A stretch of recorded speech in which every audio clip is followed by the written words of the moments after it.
Head Right. All right, what's up, Head Right homies? Welcome to the Zo Loft Head Right Hangout. Hey, I hope that y'all's week is off to a groovy start. And and like for me, it's a groovy start because I'm getting closer. We might be able to escape and get out of this background box that I got. This wicker basket. Right, the Zo Loft is coming to you from the inside of a wicker basket.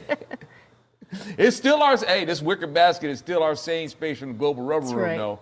That's right, man. You ain't gonna get us. You ain't gonna make us crazy like y'all. That's right. Glory be to the Lord. Don't let us go crazy with these folks. Anyway, so we're gonna try to, have a sane conversation, man. And that's what it is, y'all. It's a conversation. Yes. We're just making some observations. I hope y'all didn't come here for the news. You can get that anyplace else, and we're thankful that all the places that you could tune in to get your political junkie fix or whatever. Y'all decided you want to come here, and we're very grateful. Darth Chuck the Merciless says, of course, Zo has the best walk-on music, and the wicker hides the Zo Global Command Center. That's right. Mark Levin ain't the only one who's got like an underground bunker or something like that. I got a loft. That's True. right. Mark Levin's in a bunker. He's hey, but thank you, and we're I'm glad that you dig the walk-on music. Actually, my music is more like the mosh-on music. Come moshing in with that kind of stuff, man. So at any rate, y'all, let's see what we're gonna try to get to today. We'll talk a bit about, and once again, y'all, please feel free to weigh in. Not like I could stop you, but weigh in, and let's see if we can. Let's try to bring some sense into this sort of stuff. Because I am certainly no expert in any of this or this. I'm just a bro next door with an opinion, and but it's what's going on in our world, y'all, and we don't want to get freaking steamrolled by it. Yeah. Stuff just comes in. Don't take it without a fight. So what do we got here? We got Hegseth, Clarifies. It's not a fully blown Qatar base in Idaho. It's just a small blown Qatar base. Not a fully blown, but a small blown Qatar base. And when I say Qatar, I feel like saying guitar. It's a guitar base. Wow. There's actually a lot of people who pronounce it guitar and gutter.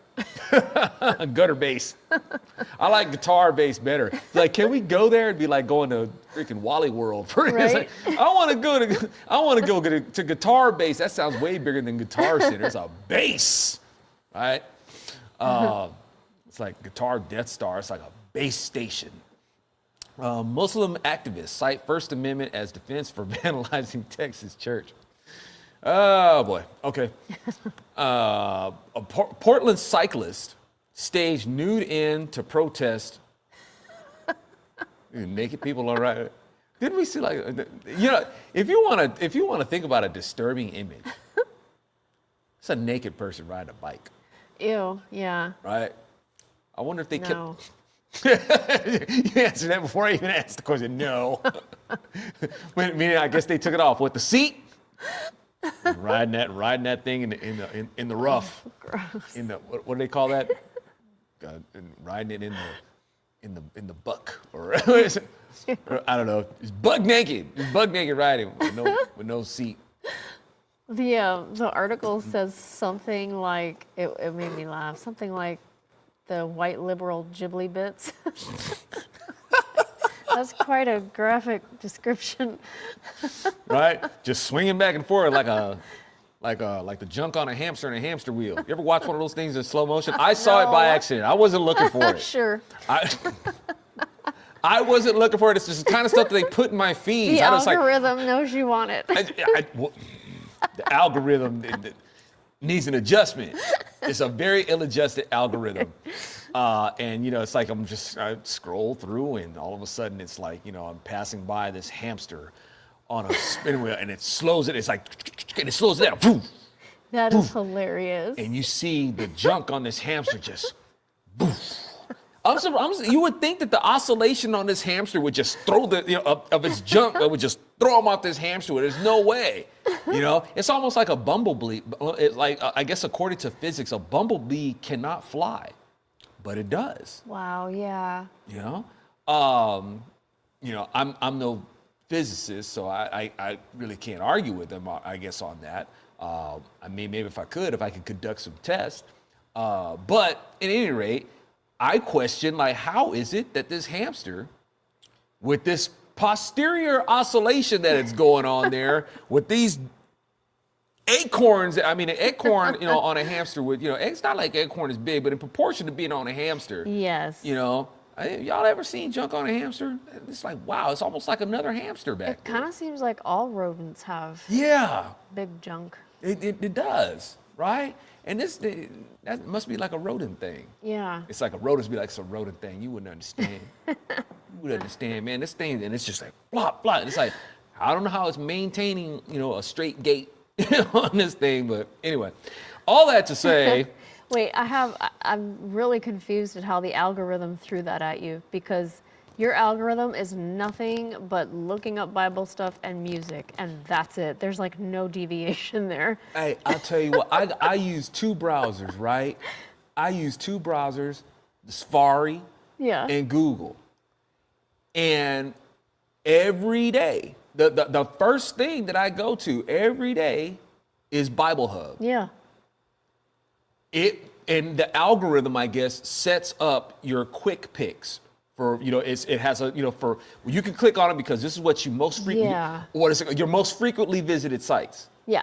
It never includes Bible Hub. That is insane. You've been going there for years now. Yeah. First thing in the morning. Yeah. It never includes that in my picks. Just wants to hide the word of God. Hide the word of God, and basically wants to dictate to what it wants me to see. Yes. Like hamsters with his junk swinging back and forth in slow motion. It's like, you really wanted to see that, did you? Instead of looking up the Bible You know? Anyway, why am I talking about a hamster's junk?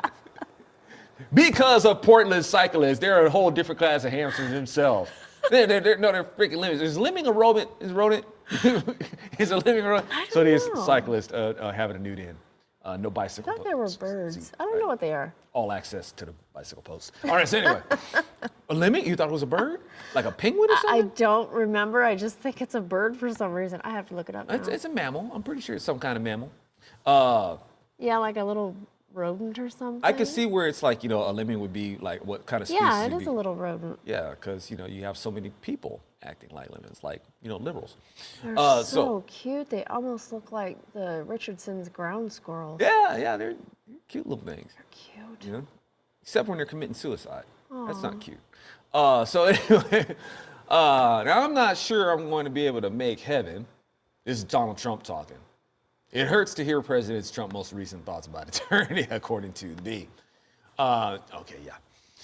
Next we have, we'll try to get to, since agnostic programmers are making text with Jesus chatbots, let's discuss spiritual guidance in the age of AI. That's also from Not to Be. Plot twist, Nobel Prize winner dedicates prize to President Trump. So slap in the face for liberals right there. Sometimes it's fun to see them have a little. We want them to wake up, not melt down. Yes, amen. Sometimes the meltdown's a little funny. Damage control. Howard Stern suddenly claims he's not woke. He's not woke. I don't even know what woke means. Man, no, you're not woke, Stern. You're a liar. Yeah. that's what you are. Kind of the same thing. Anyway. Progressive Catholics march with Eucharist to ICE detention center in Chicago. That's interesting because, well, yeah, Chicago, that's one of those places where Catholics are given, you know, say, yeah, okay. Yep. So, yeah, it's no surprise they be doing that there. CNN, did I just snort? Yeah, I kind of did. CNN's Kasie Hunt. That was cute, though. Oh, thank you. Yeah. That's a name you got to be careful with. Oh. The Kasie Hunt. You'd be like rattling something really fast. You say her name, and you might, you know, make a little faux pas there. Yes, a large faux pas. And being that she works for CNN, then, you know, never mind. Anyways, suggest every American commits mortgage fraud. Oh. Unbelievable. And Federal Housing Director Bill Pulte wants answers. Republican governor criticizes President Trump for National Guard deployment across state lines. All right.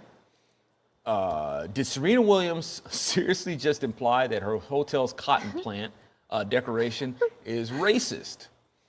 And then we have scientists want you to know that your asthma inhaler is destroying the planet. Again? Wow. Right. Why are y'all always picking on asthmatics, man? They've been doing this crap since flipping 90s. The 90s, yeah. Al Gore was coming out and threatening the inhalers, and he finally got his wish. Al Gore, these people, ash-hole.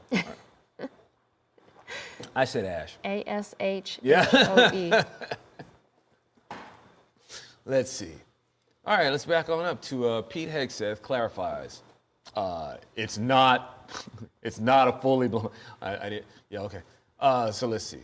Let's go ahead. No, don't open it with that, bro. I gotta get out of the habit, man. Gotta open it up with this browser because Chrome is just. I don't know why Chrome makes it such a memory hog to do there. So let's read a little bit of this here. Earlier today, I guess it was today, a joint press conference with Pete. Quit trying to throw ads in my face. Just I know, right? Stay right there. Just quit jumping around. With Pete Hegseth and Qatar went viral when it initially seemed like the United States just granted Qatar the right to build a military base in Idaho.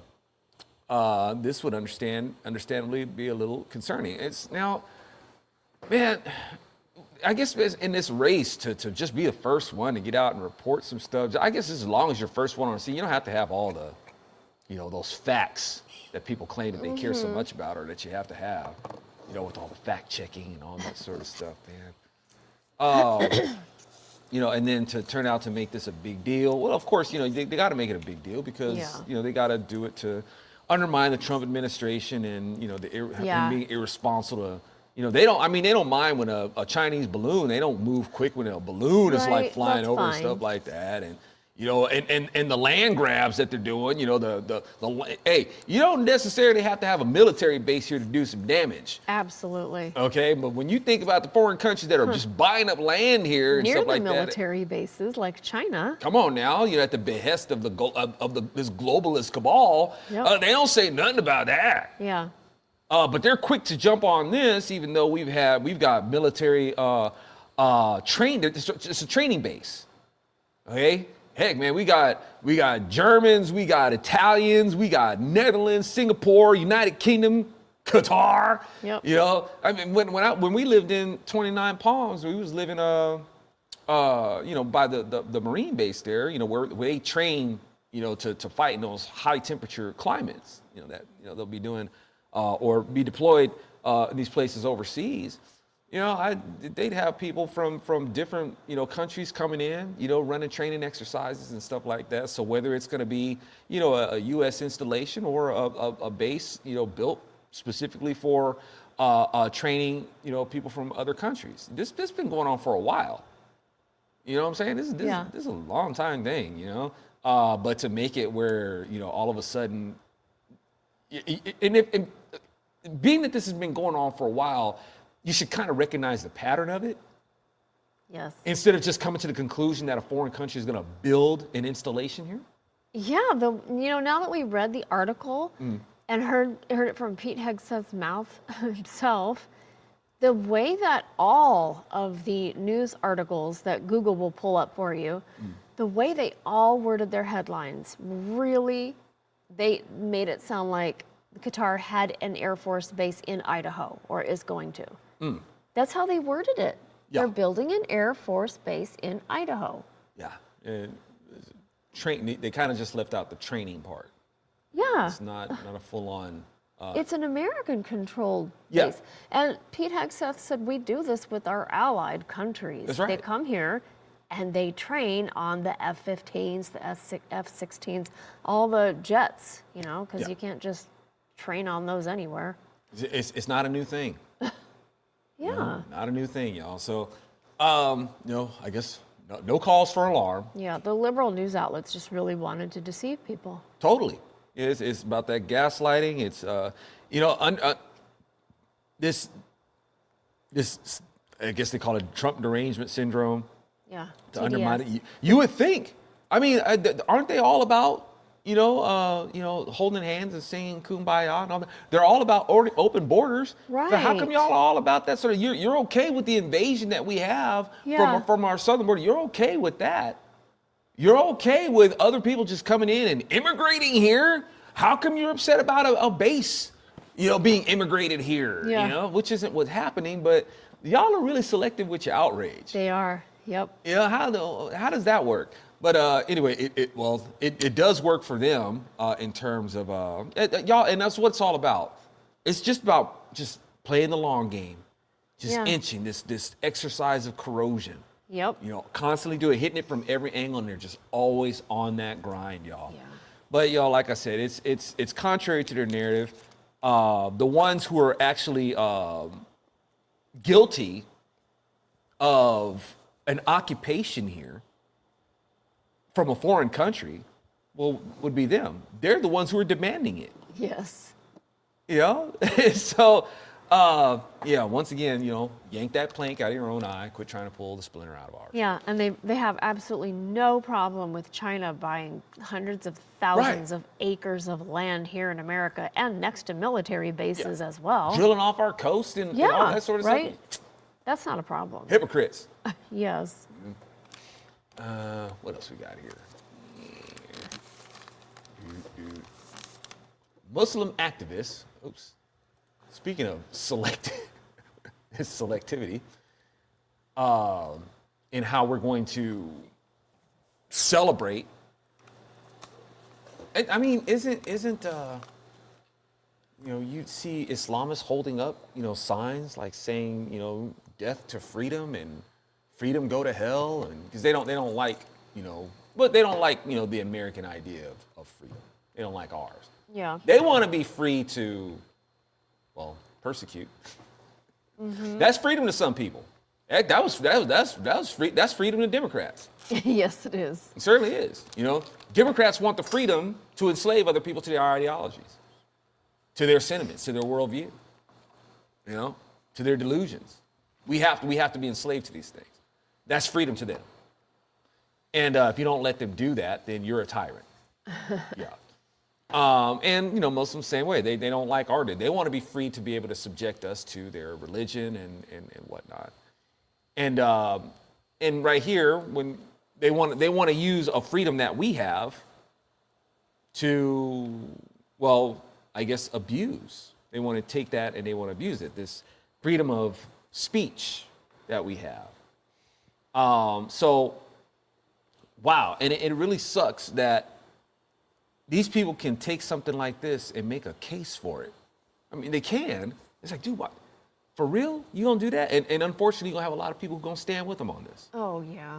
That's the sad part of it, man.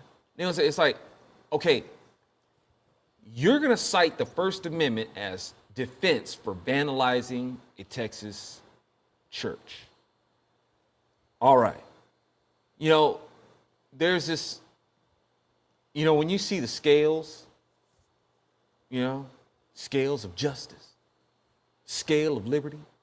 It's interesting that, a scale is going to be associated with liberty because there has to be a balance. We talk about, the Libra.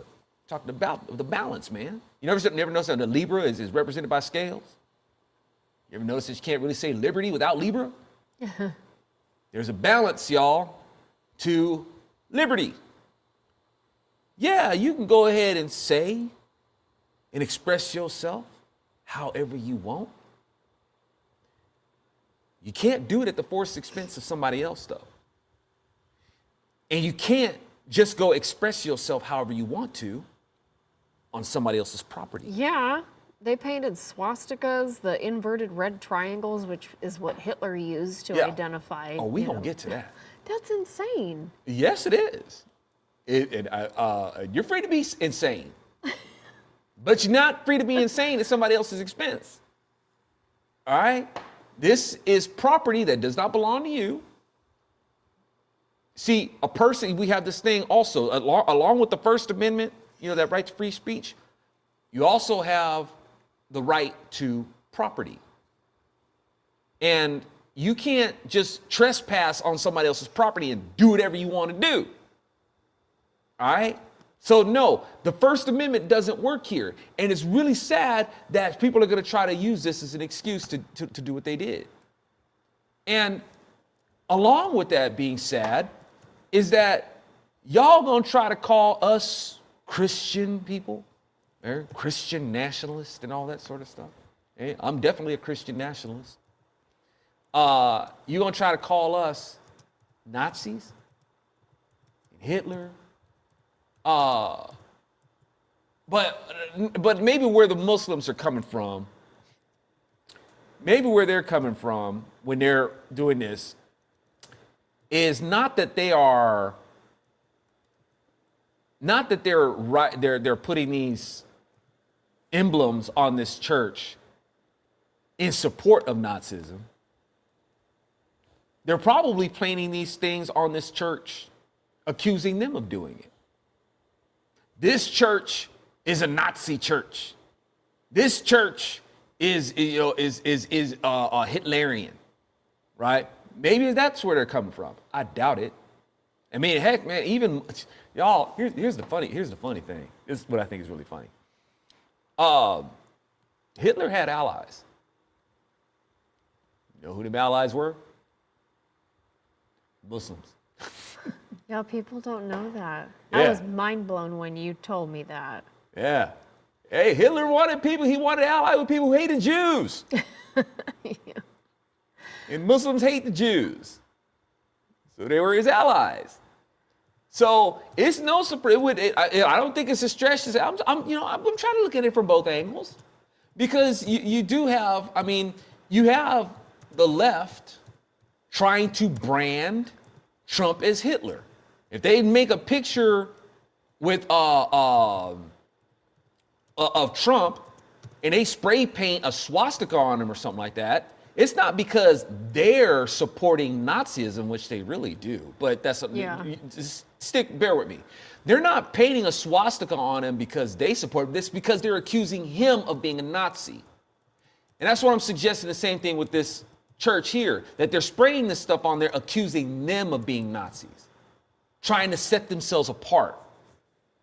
You know, you guys are the really anti-Semites and all that sort of stuff. But I don't think that's what it is. You know, like I said, Muslims, why would they have a problem with Hitler? Except for him, Hitler would be an infidel as far as they are too.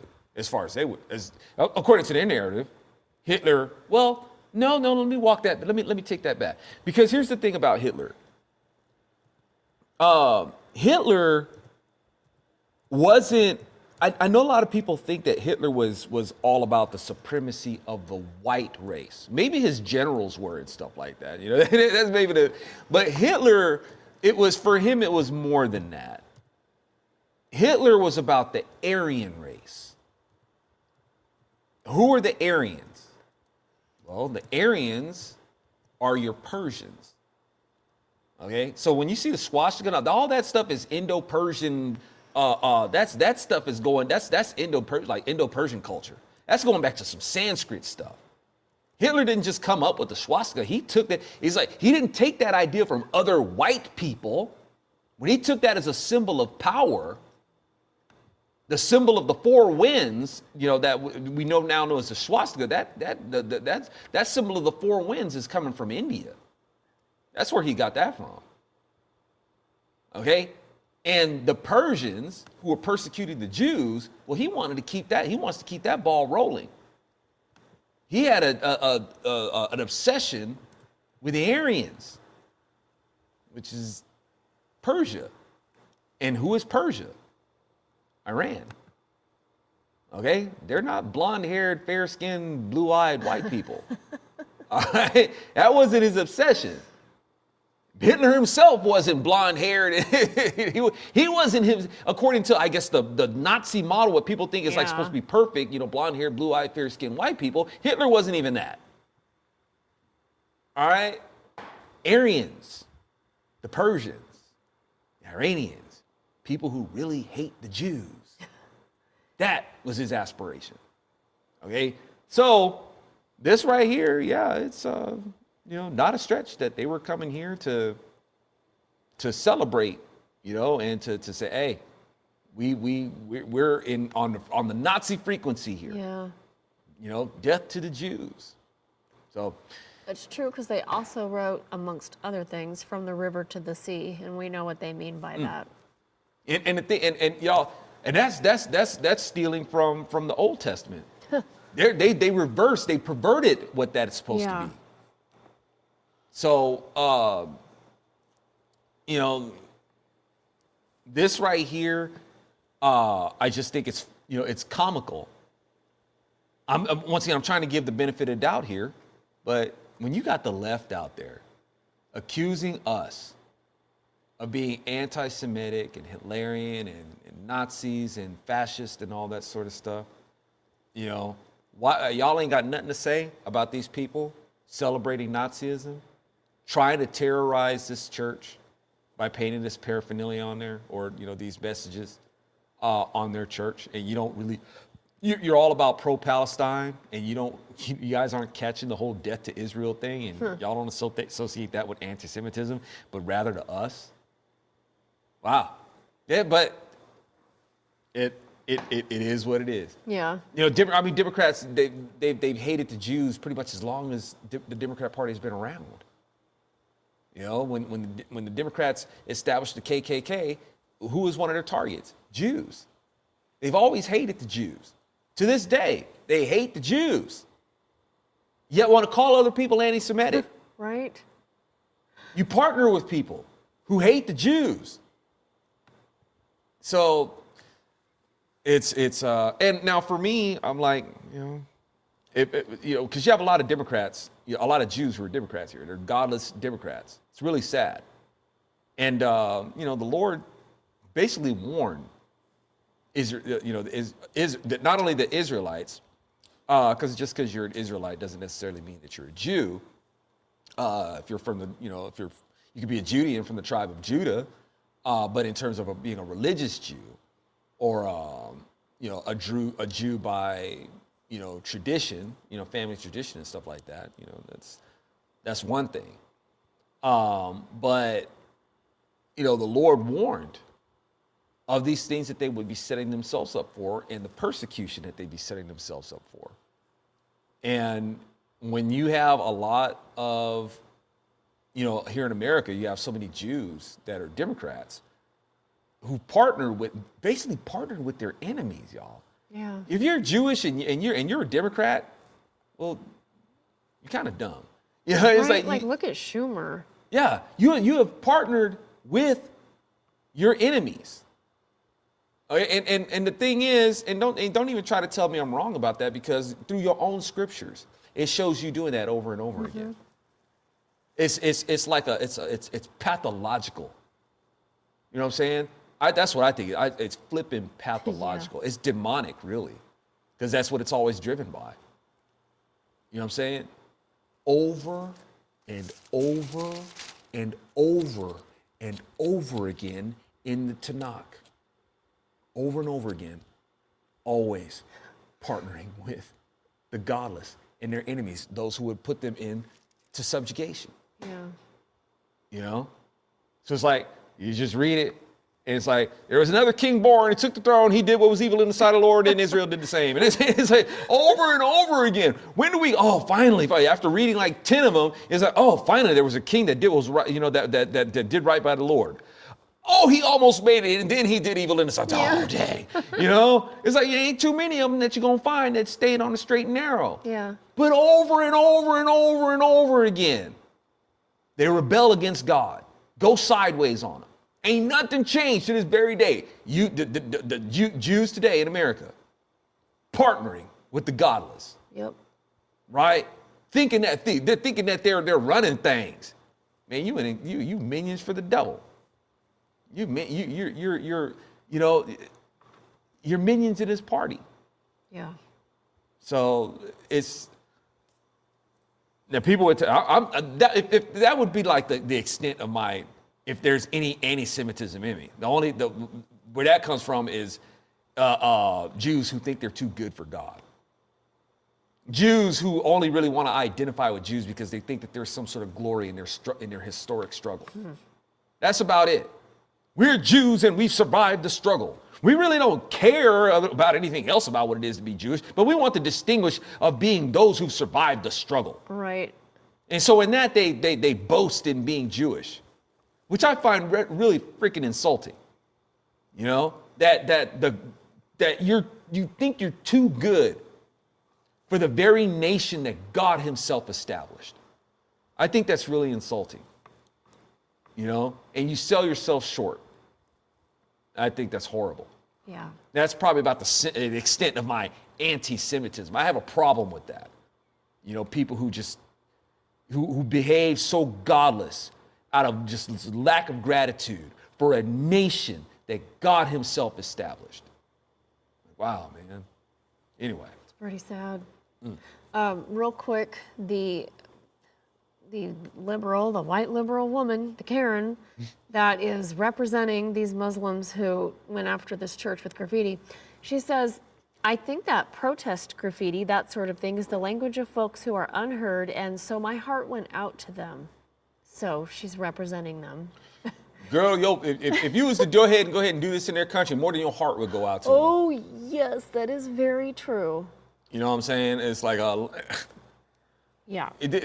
These people that they don't even know. I don't have to tell you. You guys know.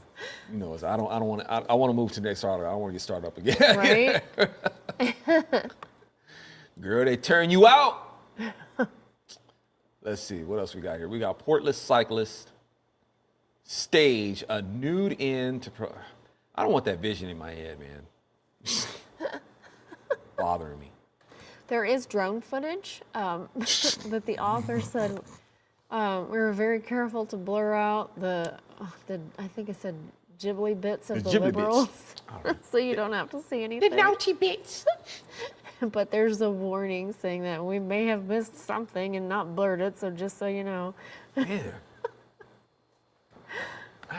I don't understand how they think it's going to help the immigration issue. You know what?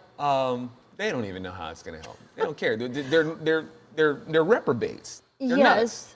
Nuts. Shouldn't say nuts in this context.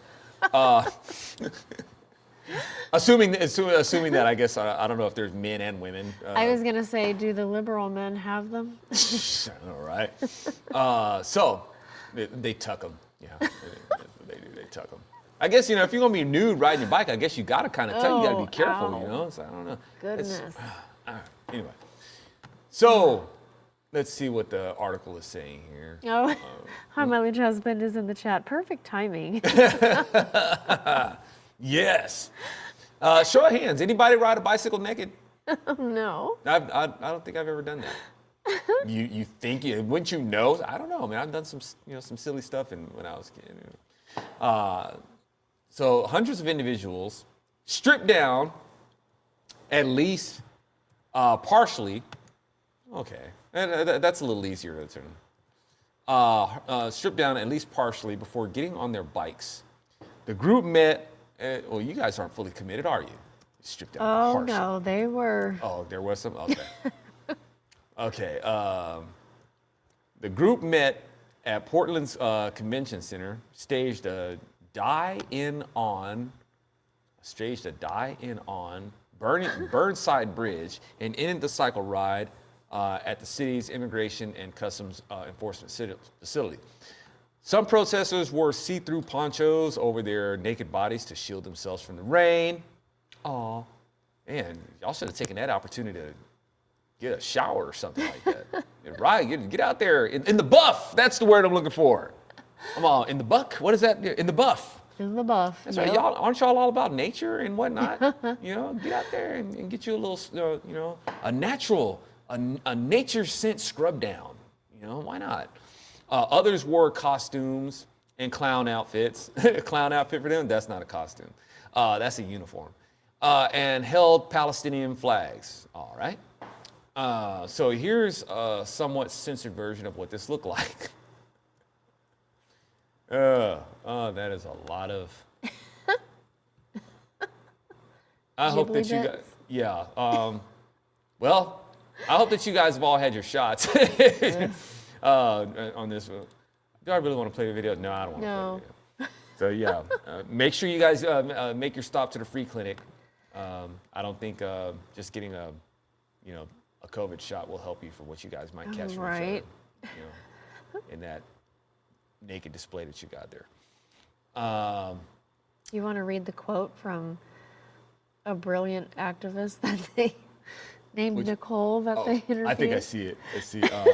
I feel like I can only imagine being in the shoes of the people who are really truly affected by this, that it would make me feel a little better thinking of others standing in solidarity and helping bring attention to it, Nicole said.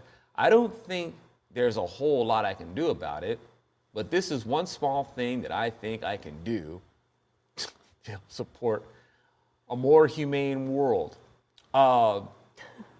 This ain't what you're doing. That ain't humane. All right, basically take it to the streets and naked. That's more like some just more primitive, primate kind of stuff. It's like y'all are like an animal at the zoo that's like in the corner playing with itself. It's like you ain't got no shame. You know what I'm saying? Did you really think that you're doing this for somebody else? You didn't do this for anybody. You did this for you. Yes. You took this as an opportunity to be, a reprobate in public. That's all it is. Wow, man. There's a reason why the Lord is like, yeah, your righteousness is but filthy rags to me. So, at any rate, them poor bicycles. No. I hope none of them bicycles were rentals. How they have like one of them electric, they got them park and ride bikes or whichever. Yes. I hope nobody was riding one of those. Oh. I don't know how good their sanitation is. You might, somebody else might get on that bike after you catch something. Oh, you know what I'm saying? So, is it what? Where do I get all these crabs from? I might need a shot. So Yeah, ointment. some ointment. I get some ointment. But at any rate, yeah, way to go. Save the world. I wonder what Greta Thunberg would have to say about Yeah, this. right. Or He-Man. Yeah, I'm surprised she. I have the power. No, you don't. How dare you? I'm surprised she didn't ride out for the event. Come on out. Too. Oh, it's a pro-Palestinian movement. How dare you do this without me? Do it again. All right. So, what else we got here? Oops. Okay. How about this one? Trump says, I'm not sure I'm going to be able to make heaven. Okay, listen, hey, Trump, I can appreciate some self-effacement here. Yeah. Sometimes self-effacement is to a healthy degree. Or I'm gonna give him the benefit of the doubt and say that okay, you're trying to make a humble statement. But and here's the thing. Well, there's a few things. Whoever your spiritual counsel is, and we've seen his faith cabinet. No, dude, no. Yeah. You got more charlatans on there than you have, Absolutely. you know what I'm saying? And from what I've seen, the ones who are more genuine, you don't listen to them. Right? You don't listen to them.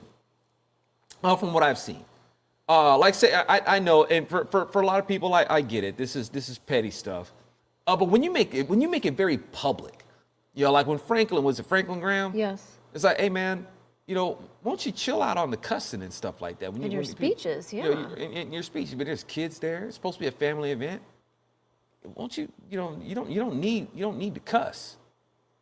Trump is like, you need to mind your own business. Yeah. Cuss if I want to. And like, look, man, if you sow profanity into the culture, you're gonna reap a profane culture. And it's like we're supposed to be the party of discipline and values and standards and things like that. Well, why don't you show some? Is it too hard for? It's like, look, man, if you go on an interview or something like that, do you cuss on those?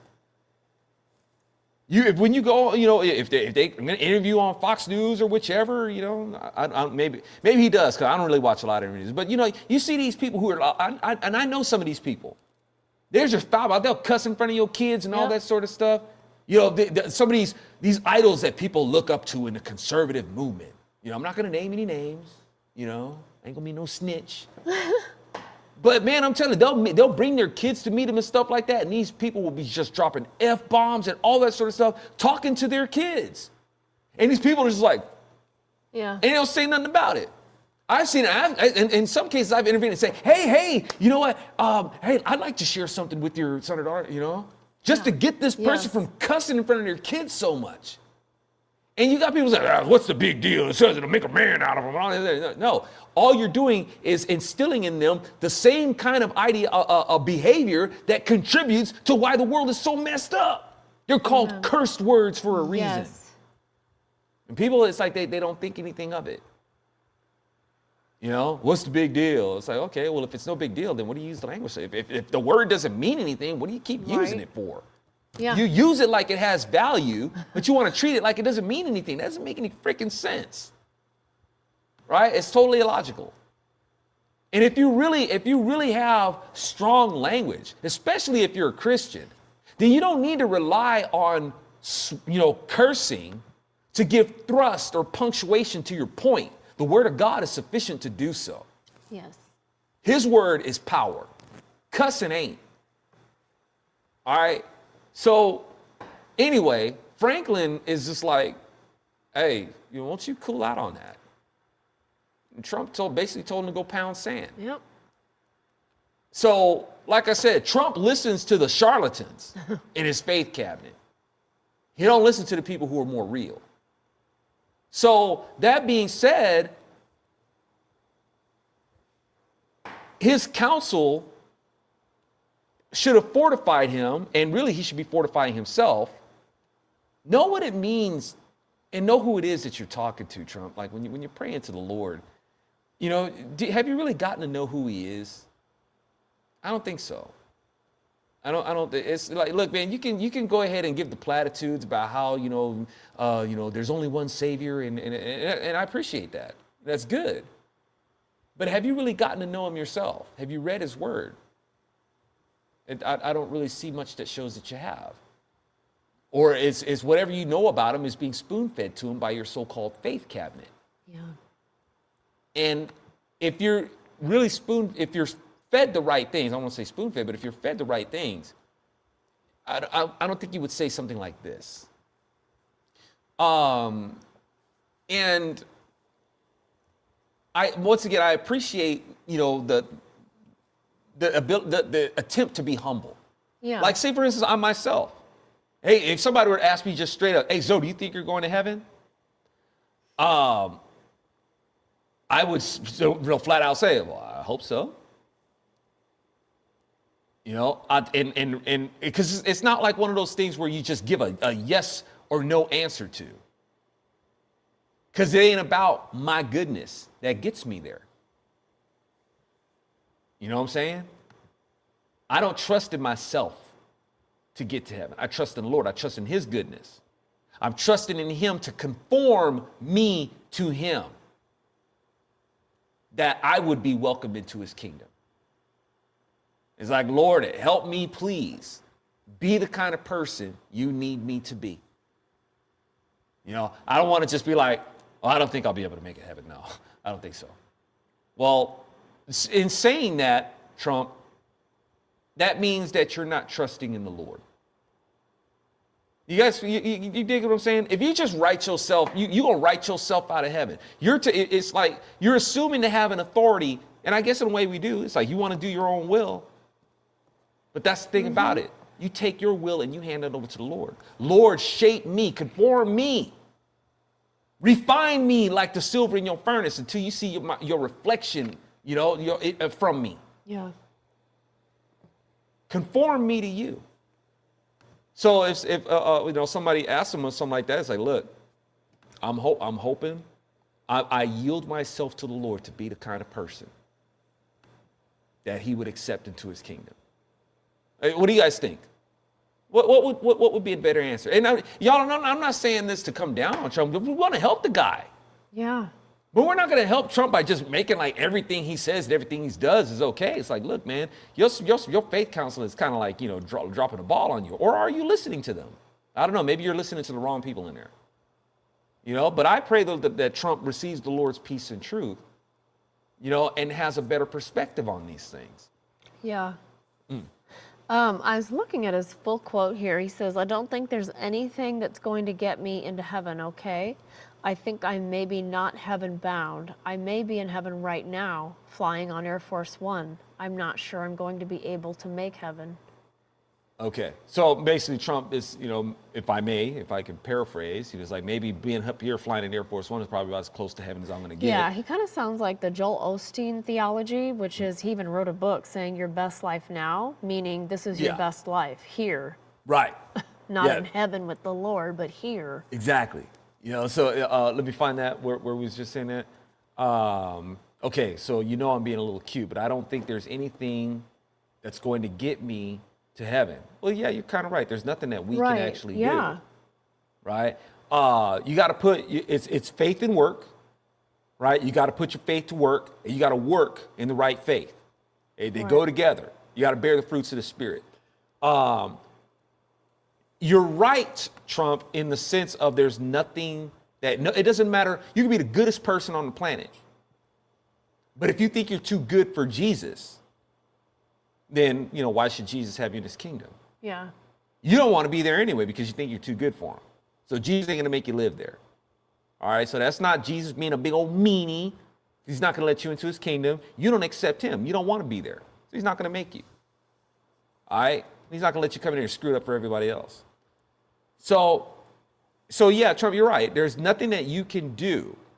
But when we bear the fruits of the Spirit and we do right, and we understand that our motivation is the Lord, well, then there you go. That's what it takes. All right? Recognize that he is the goodness. So he says, I think I'm not heaven bound. Well, man, out of the heart, the mouth speaks. If the kingdom ain't your goal, it doesn't seem like, in saying that, where is he coming from with that? Is he saying I'm not heaven bound, meaning that, look, I don't really have an interest in going there? That's not part of my plan. Is he saying that? I'm not heaven bound, man. I'm not, if I go, I go. If I don't, I don't. It's not like Trump has like he's not kingdom minded. And maybe he's too caught up with the whole thing. No kings, no kings. Right. Maybe he doesn't want Jesus for his king. He just, no kings, absolutely no kings. Yeah. That might be going a little too far, Trump. You don't want to be there. You don't want to go down that road. But if he's saying, I don't think I'm heaven bound, it sounds like, look, man, I'm trying to focus on right now. But the thing is, man, if you're kingdom minded, it brings things into better focus anyway. All right. And, I think you're cheating yourself with this thing, but hey, your prerogative, man. He says, I may be in heaven right now, flying on Air Force One. I'm not sure I'm going to be able to make heaven. And this is y'all. This is the leader of the free world saying this, and it's sad, y'all. It's sad that that so many people who are MAGA, they don't have no big deal. No big deal to them. Go Trump. That's all it is. Yeah. It's like, y'all, this should sadden you. This is the leader of the free world. It's the president of the United States. And y'all, his soul is lost. This should trouble y'all. Not saying that this should disqualify him or anything like that, or you should end your support. If anything, what I'm saying is like, dang, stop acting like, people, remember how we used the analogy on Obama, the emperor has no clothes? That's what a lot of y'all, the MAGA folks act like. The emperor has no clothes, but they'd be like, oh, isn't his outfit beautiful? man, this right here, man, this is sad to see. This is the spiritual state of your president. I hope that you guys will in mass, start shooting him some texts. It's like, look, man, I think I'm praying that you set some more value on the kingdom. You want to make America great again? It takes the kingdom to do that. All right? Yep. America shouldn't be first. Jesus should be first. That's how you actually make America great. So Trump should be like, look, man, I want to do what it's not about, hey, I want to go to heaven. I want to go to heaven. I want to go to heaven. I want to go to heaven. Nobody should be like, I want to go to heaven. Nobody should be that way. We should all be like, Jesus, conform me to be the kind of person that you want there. Yeah. All right. I don't want, it's like, look, give me, I want to go to heaven. Oh, man. I don't want to be the kind of person who goes to heaven and screws things up and just trying to be me and do what I want and live my own truth and all that sort of stuff and taking my pride on up there. I don't want to be a liability to anybody else in heaven. Heaven wouldn't be heaven. Nah, man, I want to be the kind of person that Jesus would be cool with having up in there. I don't want to rock the boat. I don't want to go and doo-doo in the heavenly punch bowl. I don't want to do none of that. I don't want to mess things up for anybody else. So, let Trump know. Say, hey, Trump, why don't you ask the Lord, man, to conform you? Get your mind set on that, to be conformed to the kind of person that the Lord would welcome into his kingdom. So, just something for your consideration. We have Alice Capon in the chat. She said, Trump never capitalized, never said he was too good for Jesus. Who said he said that? He's always getting slandered. Did I say it? I don't think I said anything to such effect. I might have used that language, but I don't think I used that in the context that you think. No. Yeah. Come on now. Keep up. So, yeah, I don't think that wasn't the context that came from. Now, unfortunately, I'd have to kind of like scroll back to find out what context I did say it in. I think the transcript is there, but I don't think I used it in that. The transcript is there, and we read the transcript, his words. Yeah. Now, and the thing is, Trump doesn't have to say that. He doesn't have to say that he's too good for Jesus. But at the end of the day, I mean, really, if you want to get down to it, that ends up what it's being. Okay? Where it's like, look, I have my plan of what I'm trying to do. Okay? And somewhere I'll fit Jesus in there somewhere. Okay? And if you look at what's going on here, if Trump is saying, if he's flat out telling you, look, I don't think there's anything that's going to get me there. I don't think I'm heaven bound. I'm not sure if I'm going to be able to make heaven. Well, why would that be? Why not, Trump? Why? It would only be because you did not make the Lord the center of your life. That's why. Now, why is that? Why didn't you? There's really only one thing that would keep that from happening. One thing. Pride. Pride is the only thing that keeps us from making the Lord the center of our life. What about, is it the same thing if you're just like busy, like he is, and you feel like you never have time? Is that pride? Yes. Is that still pride? It's still pride. It is. Because, I mean, if you're busy, there's sure this problem solver. I understand a lot of things are going to be thrown at you. Okay? Things are going to be, but you got to have a foundation to operate from. Yeah. You know what I'm saying? It's like there has to be something that you sit on to be able to maneuver from. Yeah, absolutely. You have to have a spiritual center. You have to have a mental and emotional center to do these things. Now, the Lord is where you operate from to do that. So, his word, his biblical foundation. Now, to do that, you got to get to know who he is. So, the Lord is like, look, there is no excuse. You have access to my word. And instead of trying to fit me in somewhere to where it's like you have made yourself the center and somewhere I orbit around you and you fit me in while you're doing all this other stuff. It's just not supposed to work that way. These are the kind of things that will make chaos for your life. All right? The Lord himself is supposed to be the center. And whatever you do orbits around that. Yeah. Okay? The Lord is a better juggler. Yes. You know? He can prestidigitate better than any of the rest of us.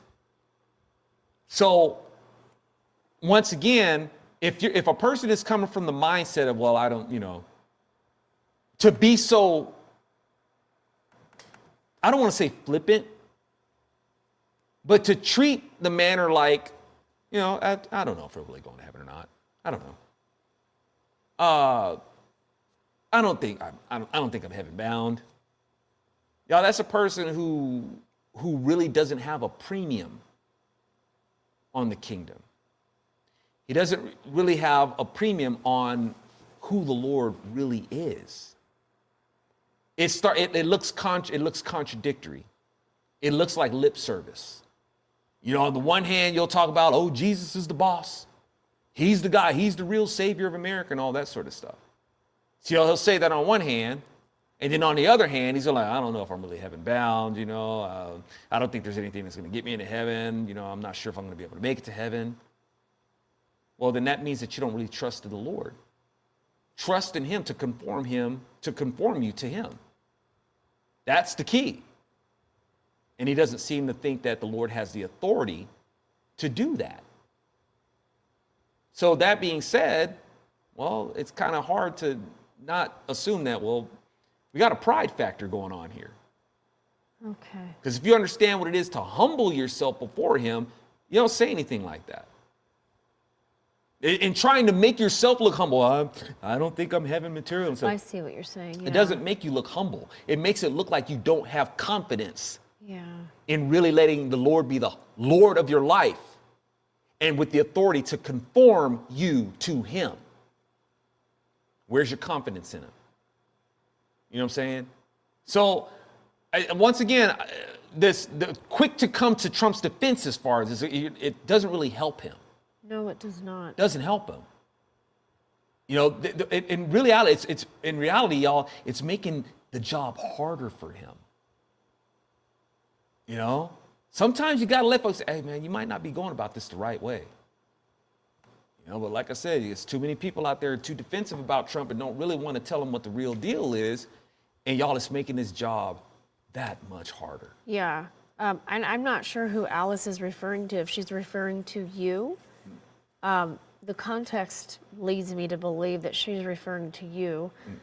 Says the slanderer won't get to heaven unless he repents. Yeah, I agree. Slander is bad. I hope that's not because I haven't slandered Trump. And also giving constructive criticism, and trying to help, make sure that, because here's the thing about slander, y'all. Slander is like the worst thing you could do to somebody without touching them. Slander is the intent of slander is to try to destroy somebody. We're not talking about Trump's destruction. We're talking about making sure that he doesn't get destroyed. Amen. Serve the one who has the power to destroy both the body and soul in hell. So what we're trying to talk about here is, hey, Trump, don't get destroyed, man. Put your confidence in the Lord and conform and have him conform him to you, so you can say with confidence, hey, I want to be conformed to the one who can bring me in. I'll tell you that much. Right? So like I said, I sympathize. I don't want to be, somebody ask me, hey, you going to heaven? Yeah. Just like, I'm not going to just like I did something that's just going to get me in there. It's like, look, man, I tell you what, I'm trusting in my King to conform me to be the kind of person that he wants there. Amen. I'll tell you that much. Yeah. So in that, y'all, if there's any notion that we're trying to slander Trump or, put words in his mouth or anything like that, because I've put out a couple of angles of like, what's his motivation? Where's he coming from with this? And speculations. Definitely not slander, though. Anyway, what else we got here? Yeah, we do need to keep him in our prayers. Yeah. We got, since agnostic programmers are making text with Jesus chatbots, let's discuss spiritual guidance in the age of AI. All right.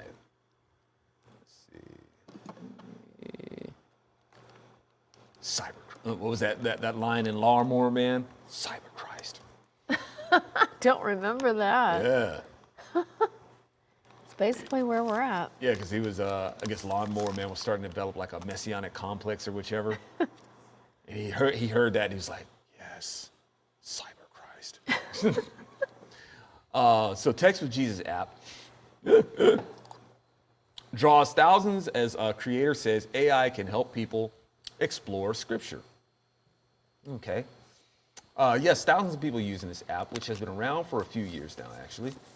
On the app, users can text with Jesus, Moses, or other figures and receive AI-generated response that, quote, stepping on my, there we go. No. Quote scripture directly. Other figures include Peter, Mary, Eve, Satan. In one exchange displayed on the app, Jesus tells the user, anxious about work, do not be anxious about anything, but in every situation, by prayer and petition with thanksgiving, present your request to God, Philippians 4:6.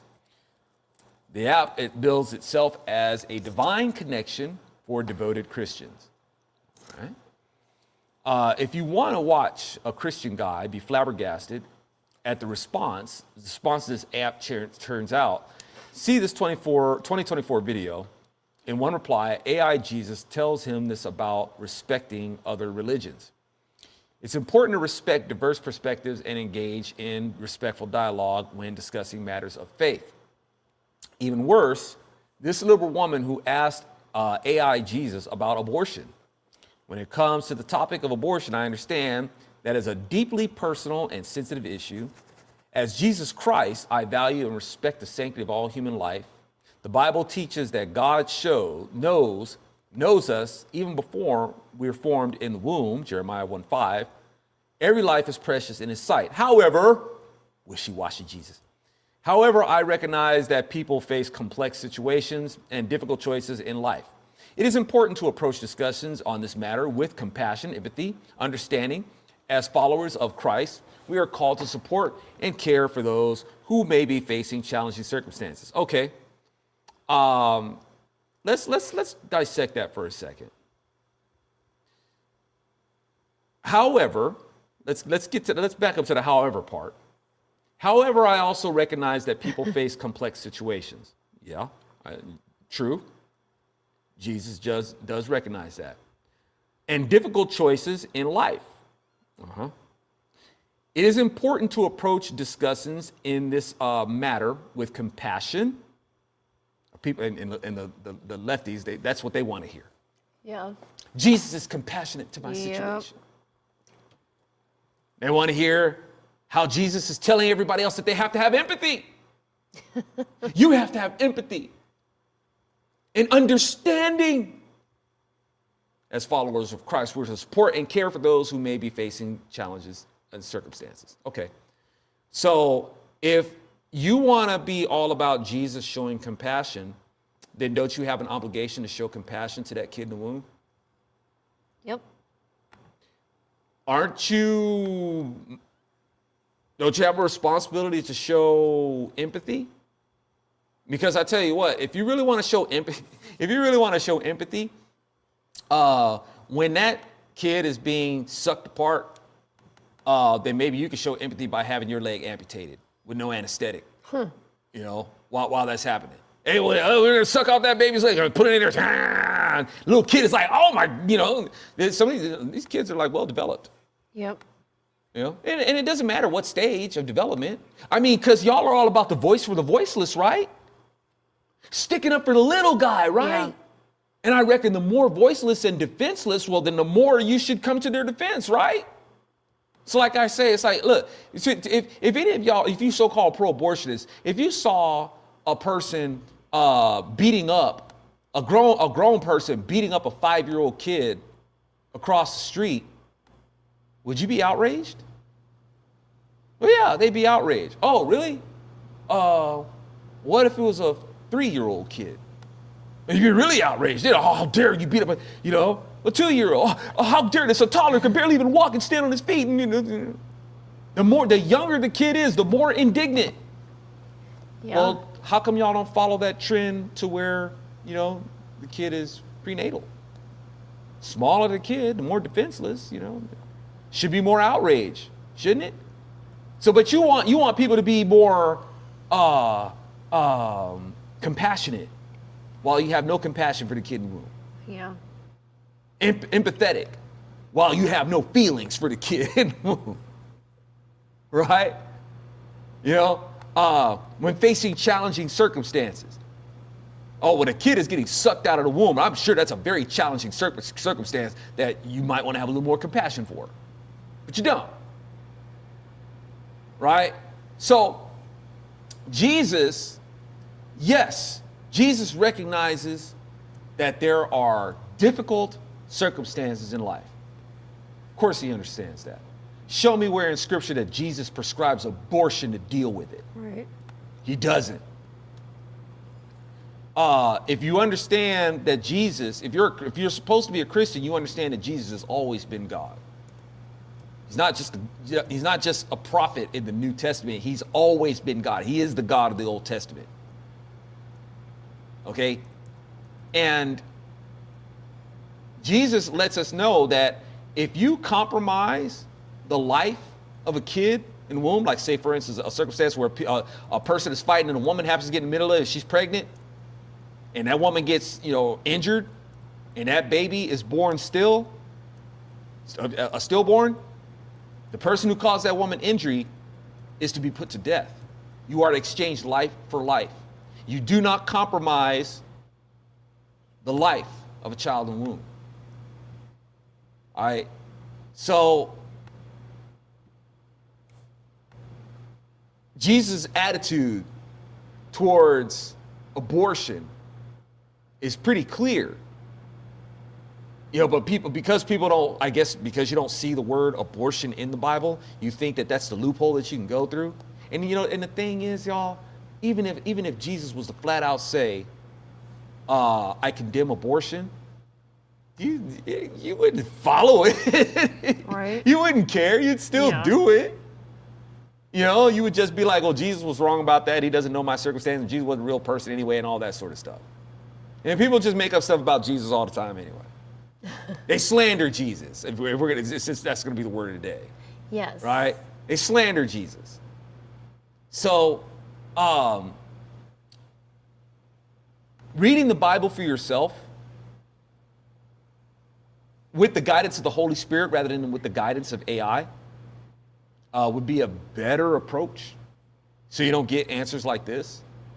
Look to the Lord. He is sufficient. Trust in him. The Bible has survived a long time without AI. And see, the thing is, you got people here relying on artificial intelligence rather than going to the real omniscience, the all-knowing, the omniscience. Go to him. Right? rather than going to an app. If you got the time to go to an app, you got the time to read through the book. Yes. Read it. Get the word breathed into you. Read it. Humble yourself and read it. Don't try to understand it at first. Read it. Read the whole thing. All right? Read the whole thing.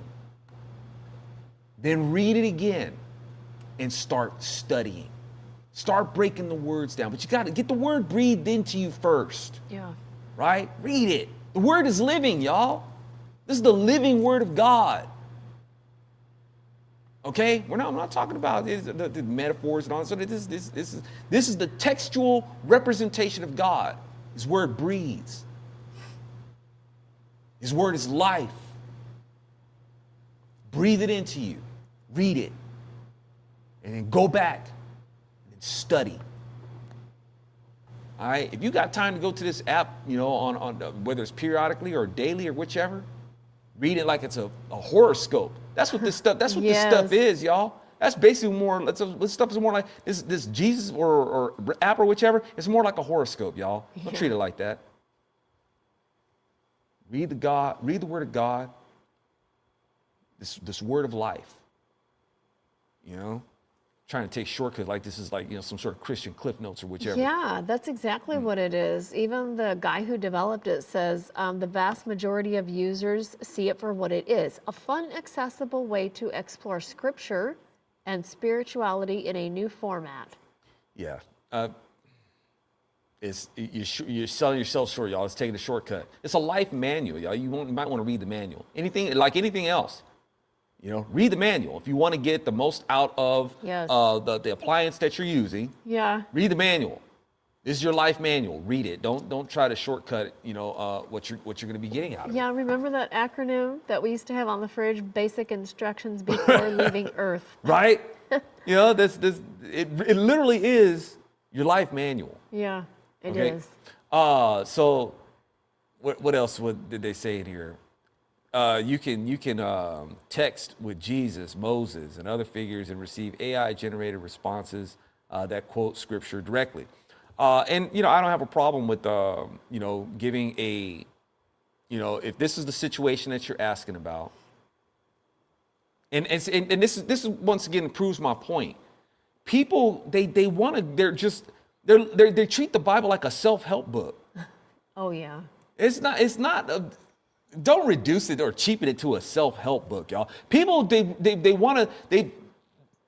go to the Bible as some sort of resort after other stuff isn't working for them, or they'll lose faith in the Bible and try to go to some other self-help New Age nonsense and bounce around between these things because they're looking for something just for them. It's selfish. It's a selfish pursuit, and that's all this is. Tell me about my situation. Like I said, they're treating it like a horoscope.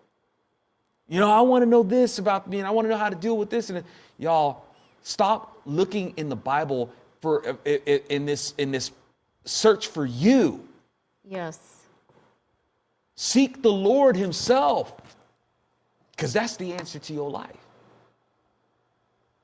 And see, people are so full of pride and they're just so self-absorbed and they're all about them that they're not looking in the Word of God for the Lord. They're looking for them. What's going to benefit me? This is about me. They want Jesus to orbit around them rather than them orbit around the Lord. You see what I'm saying? That's a big problem that we've got in America. Alone. It's a global problem. Yeah. But here where we're supposed to have this freedom to be able to to dig on the Lord for who He says He is, we squander that. Let's see, what else we got? Nobel Peace Prize winner dedicates prize to Trump. I can dig it. You guys probably heard about that. That's funny. Yeah, that's I like it. Me too. Yeah, we're not Trump bashers here. Yeah, or right. Like that. Once again, we want him to do well, but we have some issues with things, we're gonna call it out. And but this right here, yeah, we get a kick out of stuff like this, though. I mean, because it's in terms of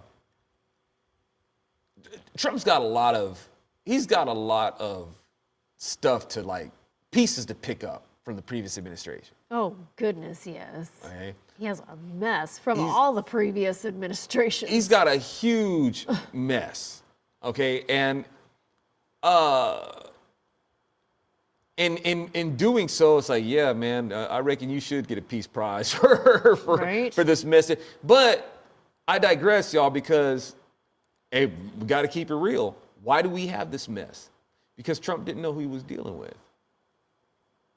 Okay, he went there, he went huffing and puffing and talking a big game and stuff like that. And got all these people out there who talk about Biden like he's a buffoon, he's this, and he's got dementia and whatever. He was still able to steal the White House from Donald Trump. How effective was Donald Trump from defending against that? He wasn't. Well, it wasn't Biden, it was the deep state. How good was Trump defending from the deep state? He didn't know who he was dealing with. All this stuff that Biden was able to do, Trump dropped the ball, and Biden and his administration and all these lefties were able to sodomize America. Mm-hmm. And Trump was impotent to stop it. Basically, it all happened under his watch. See, Biden wasn't duly elected. He was not a legitimate president. Trump was still president. While Biden was doing the the presidency wasn't really taken away from Donald Trump. The White House was. Okay? So Trump, they made it to where Trump had to run again. He shouldn't have had to run again. Right. Because that's basically conceding that, well, I guess I really lost. Trump didn't lose. The election was stolen. What could Trump do to stop it? Nothing. Trump could not defend America from what Biden and his minions, his ilk, whatever you want to call it, the swamp, the deep state, whatever, did not defend America from what happened. Okay? So Trump is part of that mess. He's part of it. Now, I appreciate that, hey, he's got a lot of cleanup to do. And it's unfortunate that the strategy to this day, the strategy for Republicans is basically to wait until Democrats make things so bad. Do they really have the selling point that really attracts people to their camp? Not really. Well, people will be like, well, there's a whole bunch of people that are coming to Trump rallies. No. You attracted people to Trump. That ain't really attracting people to conservatism. It's not attracting people to being actual Republicans. You notice how a lot of people can't tell the difference between the parties anymore? You notice how a lot of people just say, hey, man, it's just the same. It's two wings of the same bird. There's a reason why people say that. Yep. Okay? Because you've attracted people to a cult of personality. You didn't really attract people to the principles. If anything, what happened was you got people who are so sick and disillusioned or disgusted with what the Democrat Party disappointing them that they left them and just, I guess I'll give the Republicans a try. But what did you really actually do to attract people in the first place? Yeah. Nothing. So people are attracted to this phenomenon of the Trump train. But y'all, that's not sustainable. It's not sustainable, man. But, you can't say anything about their idol Trump. You're just you're a heretic. You're just not MAGA. You don't really want America to be great again. Yeah, I do. Yes, I do. But this is the wrong way to do it. But Trump getting a Peace Prize or making him an honorary Peace Prize winner in this fashion, I like it. I like it too. Let's see. But I have to preface, we got to make sure that we clarify some things. Damage control. Howard Stern suddenly claims he's not woke. I don't even know what that means. Pretty much means that everything that you've been saying. It's like, okay, you'd like for people to think that you're not an idiot, so don't act like one. which I guess you really can't help. Let's see. Now, what does it say? I don't even really want to read the article. Waste my time with Howard Stern, who's a freaking heathen. He's a godless so-called shock jock. Yes, indeed. And he's a full-on reprobate, just a debauched servant of the devil. And to sit there and act, I mean, when he's basically he's allied with these people like years ago. Anyway, and using the language. What was that he said? I think his quote is in here somewhere. Yeah, it is. I just didn't want to read more about Howard Stern. I kind of just wanted to put it out of my mind as it was. But yeah, it's like he's gonna sit there and act like he doesn't know what it is. You know what? He's another example of, because these comedians, man, they're a bunch of cowards. They want to be taken. Absolutely. Yeah, they want to be taken seriously.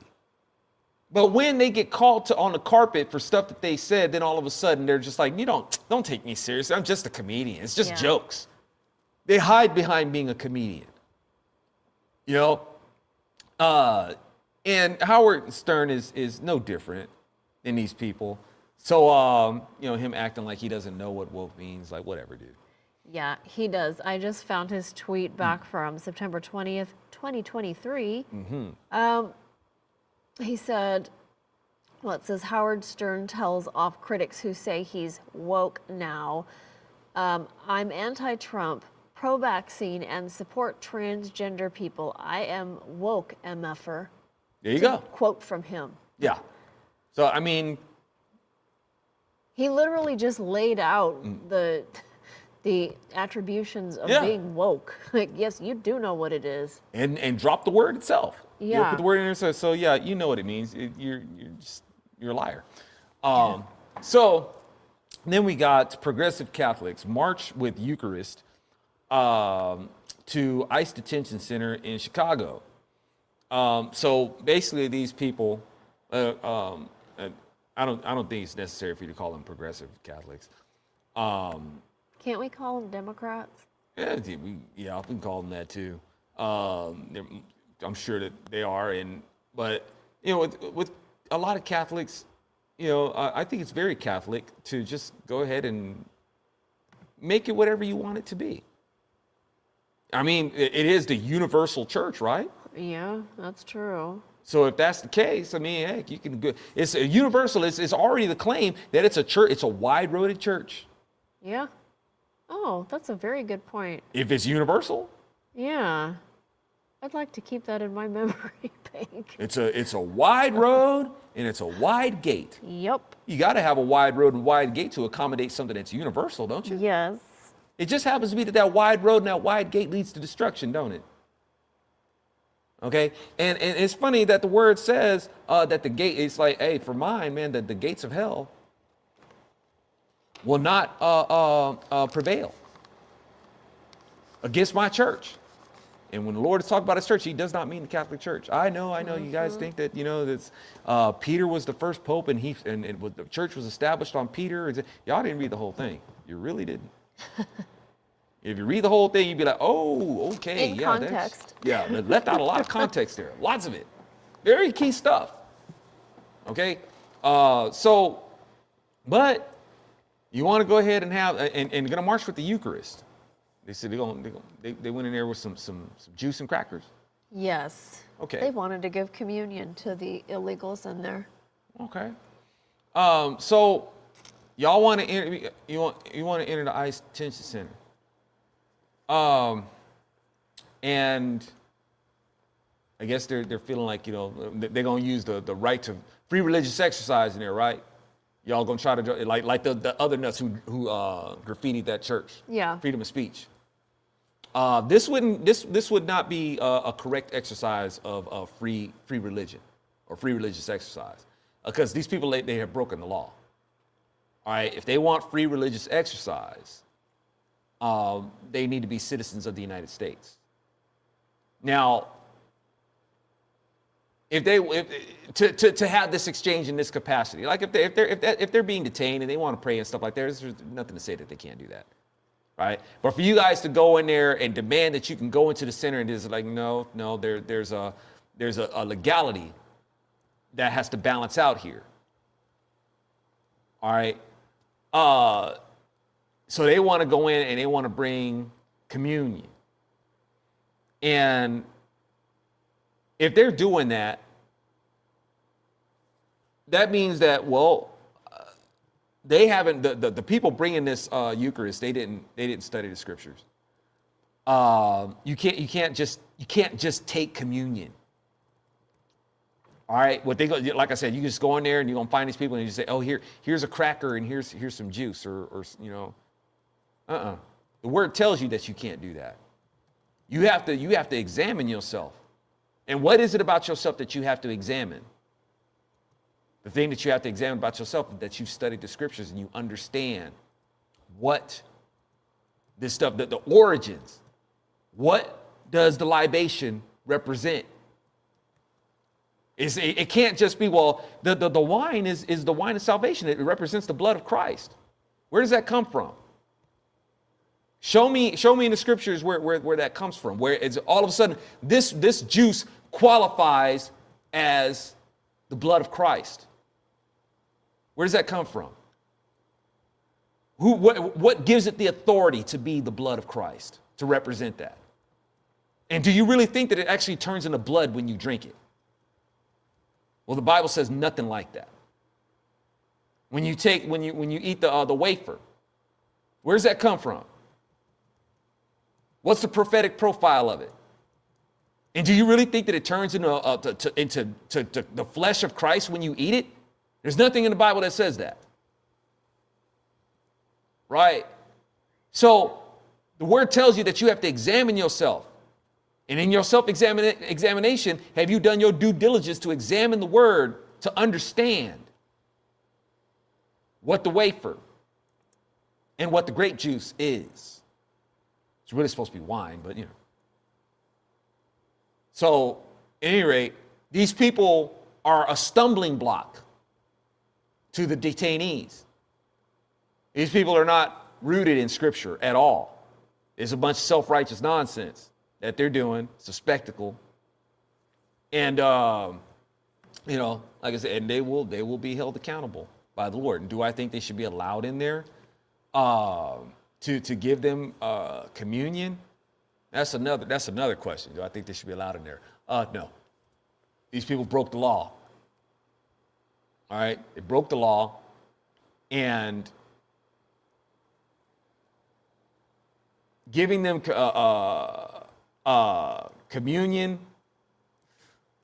should now. How about this though? Use the opportunity. Do I have a problem with clergy using the opportunity to pray with them, evangelize the word of God to them?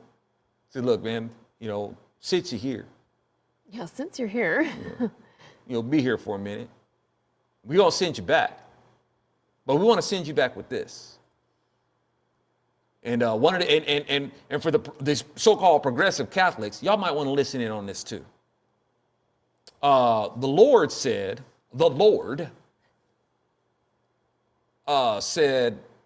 that anybody who tries to enter into my sheep gate, you try to climb over the walls or anything like that, you try to enter in any other way except right here, I'm gonna call you a criminal. See, I guess these progressive Catholics, they didn't catch that part. Jesus lets you know, you don't just come into my hood any old way that you want to. There are protocols to the entry. You come in any other way outside of my protocols, I'm gonna call you a thief and a robber. That's what the Lord says. The Lord himself has ICE agents. Did you know that?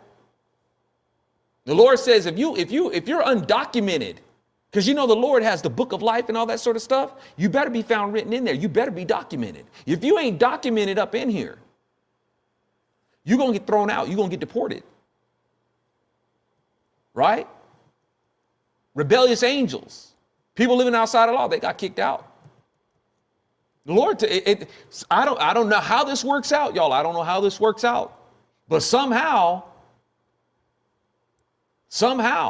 those who are not squared up with the Lord, I guess will be in heaven somehow. But they ain't gonna last long. They're gonna get rounded up. You will have angelic ice ages. The word tells you. They will get snatched up and they will get tossed out. The Lord establishes borders and you do not cross them. If you understand that Jesus has always been God, then you know that the Lord put borders around the tabernacle and says, if you cross this border, I will have you put to death. So don't play this nonsense about God is not a God of borders and it's not Christian to have borders and on walls and whatever. Yeah, it is. Yeah, totally is. Okay? Y'all have made up an idol that you call Jesus. You're not serving the real Jesus. And Jesus doesn't do these things to be mean. He does these things to protect love, to protect peace. To do those things, yeah, sometimes it takes borders, walls, you know. It's not about letting people just come in. The Lord, you wouldn't have heaven if that were the case. Hey, well, you know, there should be no borders around heaven. Everybody should just be able to go in there any old way that they want to. Just be you and come into heaven. It wouldn't be heaven anymore. It'd be a screwed up place. You can't just go in there any old way that you want to. It's protocols, man. So anyway. Alice Kaplan has a really good summation here. It says, Christ has finished his perfect sacrifice, so it would not turn into actual flesh. Taking communion is spiritually symbolic. That's well said. Thank you.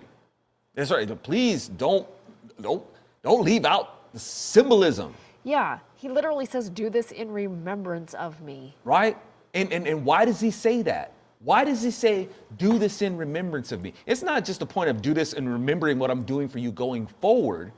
I need you to remember what this always represented. You know, if you guys go back into the Leviticus, when he's telling his disciples, you know, these Levitical statutes that I had for y'all, you remember a little thing called the memorial offering? Okay? Memorial offering isn't just about remembering the struggles.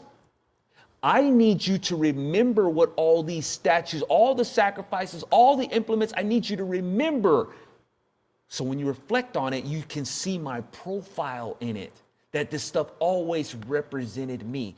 Do this in remembrance of me. Do you understand what the libation is for now?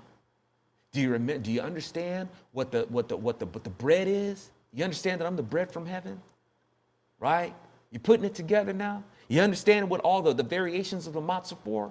The matzah wafer, the matzah cakes, the matzah bread. You look into the metadata of what they mean. You see what I'm saying? It's like, I need you to remember all that stuff so you understand what actually qualifies me. What qualifies me is that I'm the guy who was given these statutes to Moses in the first place. Yeah, that was me. Moses was writing about me, taking dictation from me. All right? So yes, you know, I'm just to your point, was Alice? Yeah. To your point, that's right. The Lord made the perfect sacrifice. There's no need. There's no need for him to give up his flesh anymore. It's a one-time thing. It's done. Right? And if you if you follow a religion that does that, then that means that you really don't see the sufficiency of the atonement. And you're making God out to be a liar. Because one of his names is Al Shaddai, the mighty and sufficient one. He's done it. You don't need to keep doing it. You know what I'm saying? Right. You know, Jesus in heaven, what you biting me for? Quit. That wouldn't be heaven for Jesus now, would it? You know? Kasie Hunt suggests every American commits mortgage fraud. Okay, well, that's an admission right there. Yeah. We need to go anymore. It's like it's Right? like, you know, a person trying to mitigate their wrong by pulling everybody else into their crime. Yes. Everybody does it. It's like, okay. Well, then so if every person does it, then you're just, you know, you're implicating yourself as well. And I guess what are you expecting us to do? I guess we have to go after everybody. That's like their argument. You need to go after this person, after this person. It's like, okay, if we need to go after all these people, well, you're here. Let's start with you. Yeah. It's almost like a person getting caught for a speeding ticket. What about that person? So Everybody else was speeding. Yeah, why'd you pull me over? Everybody else was speeding. It's like, well, you were the closest one to me. Yeah. I guess you're recognizing that speeding is wrong. It's like, you want me to go get them. What's wrong with you? I got me one. I got you. Exactly. So it's funny. It says, so this Kasie Hunt, suggesting that everybody commits mortgage fraud in America. Who doesn't? Like acting like, it's just something everybody does. Including Letitia James? Anyway. Yeah, including every Democrat practically. But that's not everybody in the country. Yeah. It says, and Federal Housing Director Bill Pulte wants answers. So I hope he looks into her mortgages. Yeah, get it. And I wanted to say real quickly, this is on the tail of the news coming that the grand jury has indicted New York Attorney General Letitia James on a bank fraud charge. That's all they could scrap together to charge her with. But yeah, at least they got something. Yeah, and maybe that'll wipe a little bit of that smugness off her face. Right. Make it where she's like, you're not totally untouchable, okay? Yeah. So I mean, in these Democrats, and they're, they act like they're so about fairness and trying to charge other people with being above the law. And it's like, well, you're not. Maybe this is just a little taste of that you're not above the law. I sure hope so. Yeah. But this person, talking about, other people do it. This is like fairness to them, because they're all about fairness. Yeah. You have to look at other people as being guilty. That's fair. Other people are guilty. Everybody else is guilty. Let's see, what do we got? Insane. Republican governor criticizes President Trump for National Guard deployment across state lines. You're a sucky Republican. I guess you'd be the same kind of Republican who wouldn't have liked Eisenhower, who sent in troops to make sure that the Little Rock Nine could go to school. You don't like that, I guess, this is another one of those maybe Republicans who are a sucker for like the whole states' rights thing. Look, I'm about states' rights as much as anybody else. Yeah. Right? But I don't know, maybe like a lot of people actually know what it means. Yeah, because if these people just go down the road of like states' rights, then yeah, in your state you can do whatever you want. And like I said, that's why we have these sanctuary states for abortion. Well, it's a states' rights issue. It's a states' rights issue. Abortion's not a states' rights issue. Okay, again, you can't vote away somebody's rights. It doesn't matter what state you're in. That conflicts with the supreme law of the land. You can't do that. There has to be due process to deprive somebody of their life. Right. So in the sovereignty of your state, you can't be like, well, in our state, guess what we can do? We can go ahead and vote away somebody's life if we want to. Yeah. Or we can we can adjudicate against somebody's life. We can deprive you of your life if we want to. Right? Hey, we can make you slaves if we want to. We're free to do that in our state. We can do that. It's like, no, you can't. You can't deprive a person of their life, their liberty, or their property, or their pursuit of happiness without due process. Okay? So with Republicans like this, who is a disgrace, to what it actually means, you're going to have a problem with Trump sending in National Guard deployment across states' lines. This is how this works. If you have a governor who's not rightly governing, if they are allowing their citizenry to be subject to basically compromising their well-being, allowing invasion, allowing people to be murdered in the streets, allowing people to be enslaved, allowing people to be discriminated against, and all that sort of stuff, or is putting in laws that enable these things, then the president actually has a responsibility to intervene. Yes. They're kind of supposed to. That thing about defending against enemies, foreign and domestic? You can have a governor who is a domestic enemy. It is the responsibility of the president to come in and intervene. All right. So if you got in this situation, let me see, what's he? Let me read a little bit of the article here. Well, I would say most definitely that pedophile Pritzker, the governor of Illinois, is definitely a domestic enemy. Sure enough. Hey, so we got Oklahoma Governor Kevin Stitt, a Republican, so-called, expressed criticism of President Trump's move to deploy Texas National Guard troops to Illinois, saying it violated principle of states' rights. You don't really understand states' rights, man. Stitt, the chair of the national, and let me say this really quick. And forgive me, y'all, because I just take it as an opportunity to make this analogy for people who like wonder, why doesn't God do anything or anything like that? It's because of stuff like this. You notice how you're going to have somebody have issues with the president intervening where a governor is not doing their job or is governing in a way that enables wrongdoing. Okay? And notice people's response to this. Notice how they think that their sovereignty is being intruded upon and whatever. Now you understand the legalities that the Lord faces. The Lord is going to do everything by the law, y'all, by the letter. He's no hypocrite. He's not going to shortcut on the law. And just think of it as earth is where the devil has governorship. And God is basically the president. Now, if God intervenes where the devil is governing, you have a whole bunch of people making like God is the one who's in the wrong. Yes. You see what I'm saying?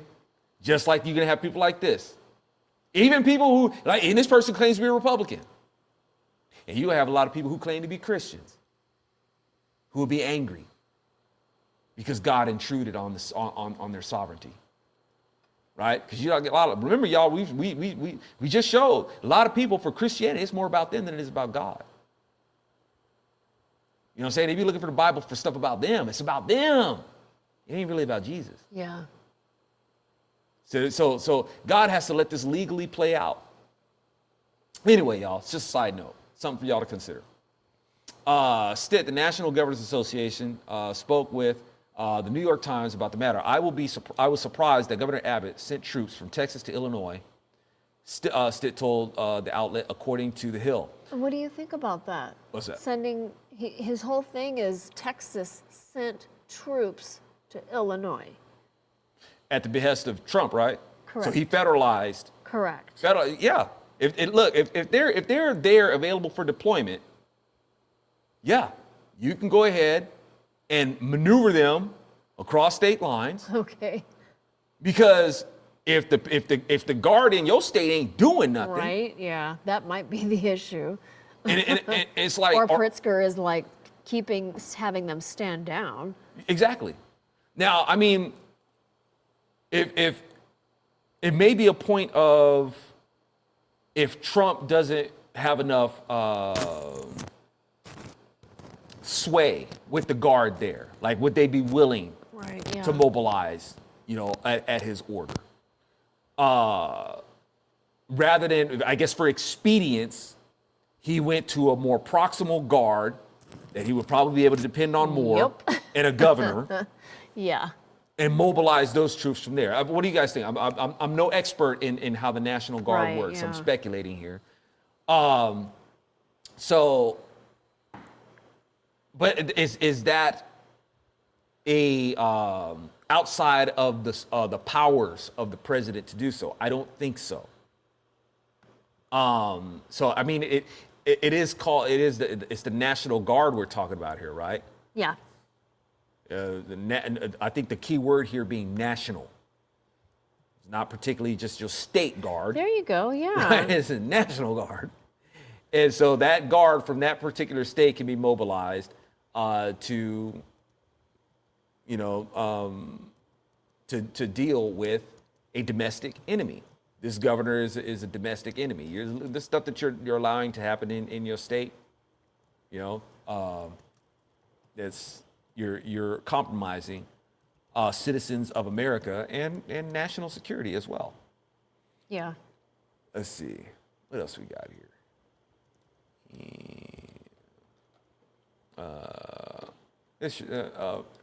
Long story short, this Serena Williams seriously just implied that her hotel's cotton plant decoration is racist. I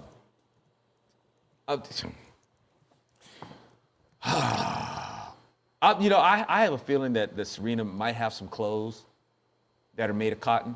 Right? Yeah. Serena, you didn't burst in flames when you put them clothes on. Okay, I don't think cotton is offensive to you. You're just a drama queen, and maybe the net on your rack is just a little bit too tight. You know what I'm saying? Stuff like this is another example of stuff that makes black folks. You make us look like the biggest punk sissies on the planet. I mean, you're freaking having a meltdown over cotton.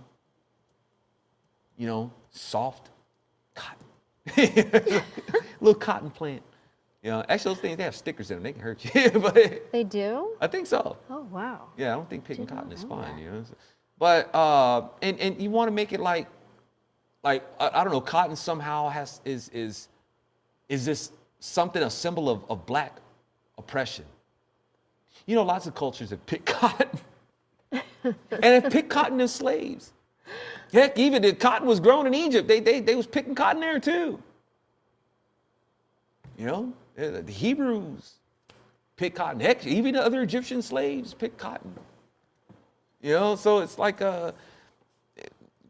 cotton is just not something that is exclusive to black folks. And to make it like that's a key factor in blackness. What is wrong with it? Well, I already know what's wrong with you.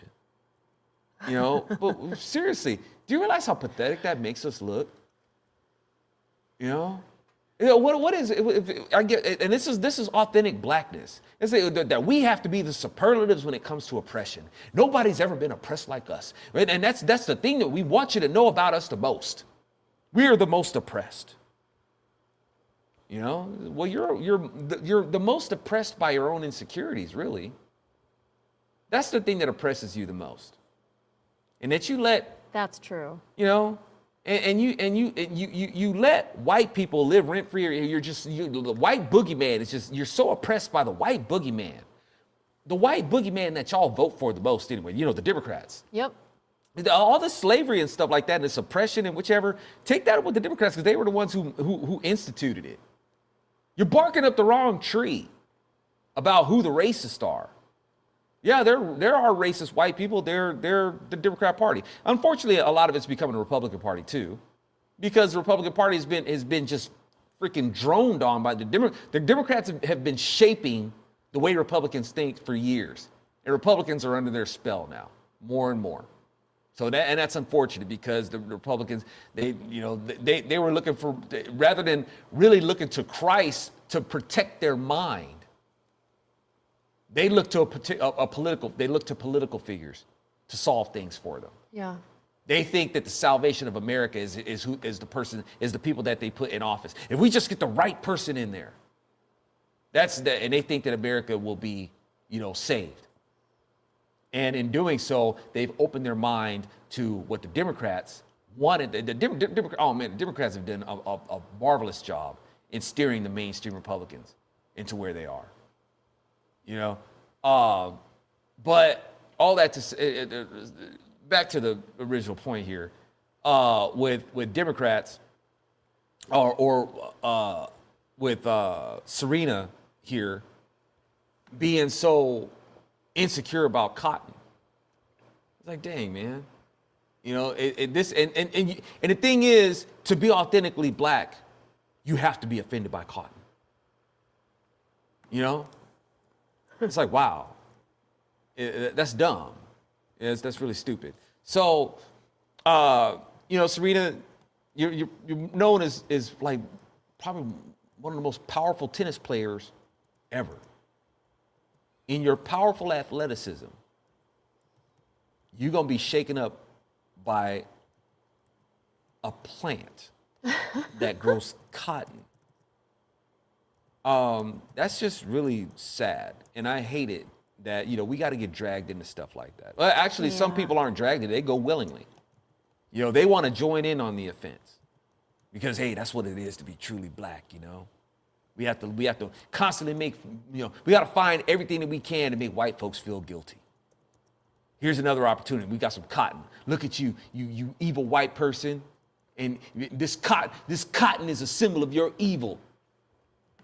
I'm offended by this, and you should feel guilty about it. And y'all, all this does is make the race narrative worse. And but when you're dealing with pride and insecurity, you're gonna get irrational behavior. And unfortunately, it's gonna get worse. I hate to tell you that. Yeah. It's gonna get worse. Yeah. Lastly, and not least, because this stuff is stupid, man. Yes. We're still doing this. Somehow, asthmatics are roped in with being a threat to the environment. And they're guilty of just needing to breathe. So scientists want you to know that your asthma inhaler is destroying the planet. How? Y'all made new ones. You got rid of the. They did. My $4 inhaler became a $60 inhaler because they changed the propellant. $60, y'all. And it was the Republican Congress back in 2008 who voted for this, who was bought out by Big Pharma. Yeah. Sellouts. Indeed, yes. More expensive, higher price, lesser quality. Absolutely, yes. And it doesn't even get the medication into your lungs as well as the or ozone layer destroying original propellant. Yeah. So it's like, they want to compare that to like the emissions of like automobiles. Oh yeah, like I think it was 500,000 gas-fired, however seen gasoline engines a year or something like that. They did their little study. So okay, well fine. You want to get a catalytic converter that goes along with this thing? Can they have that or something? If I can keep my same inhaler, I'll attach a catalytic converter to it. But to make that kind of comparison, okay. To be fair, well, fine. If y'all are concerned about emissions and whatnot, y'all would say it's ridiculous with people, all these people out there smoking weed. That's a lot of smoke. Yes, thank you. Lots of it. That's going up into the atmosphere, but y'all don't seem to make the comparison as far as that goes. That's true. That kind of emission that's going into the air, I bet you that would be closer to how much, smoke is going out of these tailpipes, of these cars. But I get it. Y'all want to get rid of the cars anyway. You want everything, battery powered. Well, that's true. With them, very toxic batteries, by the way, which is so bad. I don't even think these people want that stuff mined here in America. We got to have those batteries shipped from overseas and whatever. So very selective, these people. Yeah. What is your problem with people just needing to breathe? You would zero in on asthmatics. Right. And we got to do another inhaler. Yeah. The inhaler that I guess that y'all are talking about right now was supposed to be the improvement. Yeah, it was. We were told that they had to change the propellant to save the environment. Okay. Something tells me it's not really about the environment. Yeah, my mom always told me follow the money, and and I did read an article a couple months back where they're coming out with a new inhaler, a new propellant, same old medication, a new propellant, which means it's probably going to be, I don't know, take inflation. It's probably going to be $80 now when the inhaler itself was $4 15 years ago. Wow. A $4 inhaler. Man. You know what? At the bottom line is, you liberals, and I guess since we had some sucker Republicans. I was going to say, unfortunately, the Republicans are on board with this too. Well, okay, yeah, my point still stands. You liberals are bullies. Yes. You are. and these Republicans went along with it, you're cowards. The Democrats and these liberals who are basically cronies with the pharmaceutical industry, you're bullies. You're bullies that pick on people with asthma. Of course you would do that. I mean, heck, you're bullies against kids in the womb. Oh, yeah. You'll stomp them out too. True. Because you're bullies. And now you're picking on people with asthma. Again. Anyway. Well, that's what we got for this edition of the Zo Loft. I hope our observations and whatever were interesting. Jay says, if you want to break your heart, look at the people that actually have to mine the lithium for the batteries. Oh, yeah. Right? A lot of these people, they want to talk about human rights and being humane, was it? Who was it? Is talking about somebody in here, someone lefty was talking about being humane. Yeah, true that, man. Thank you guys so much for tuning in for another dose from the Zo Loft. And we're at bronzeserpentmedia.com, y'all. I hope you guys drop by, become a member. It ain't gonna cost you nothing, not a dime, just a couple clicks of your time. I ain't gonna spam you and sell your information or anything like that. Just want y'all to populate the powwows. There was a little bit of change there also. Wix is doing away with the forum formats. They want it to be a group page. So things are being migrated. It's already been done, actually. So as far as I know, you can still post the way that you usually do. It's just your post will go to the group page. Or when you go on, line and you just go into your group page, you just make the members will be in a group page, and you can just go ahead and make your post in there as you would usually do. Sorry for any confusion or inconvenience. It's not my call. That's just what Wix does. Hopefully they're trying to make things more efficient or whichever. But hopefully we'll see you there. And what I'm trying to do, y'all, forgive me that I'm not as engaged, and I hope at some point I hope I'll be more engaged in the powwows there. I'm trying to get us up to 1,000 members. Right now we're like 560 members. I don't know how many of them are active. I'm glad some people just, hey, well, I'll come and become a member. I'm not really going to be active there, but I'll become a member. And a few of y'all do post and are active in there, and I really do appreciate it. Please don't think that I don't see sometimes I may just glance at them or whichever, or try to read through them a little bit. But I'm trying to juggle a lot of stuff, and I certainly appreciate y'all taking the time to do it. It hasn't gone unnoticed, because it'd be cool to have our own, little society on in there. Where we can just share stuff, whatever it is that y'all may find interesting that you want to share. But at any rate, hope you guys become a member. And thank you guys so much who are supporting. We're trying to, get these more creative media out there, not just me, sitting here and talking at y'all, for for X amount of time, but want to put these narratives in some creative media for you. And we definitely appreciate your support. So drop that buck in the bucket if you want to help keep your brozo on the go. Grab you a mug. Yay. Because they're sexy. All right. Thank you guys so much. Let's do it again soon sometime. Bye.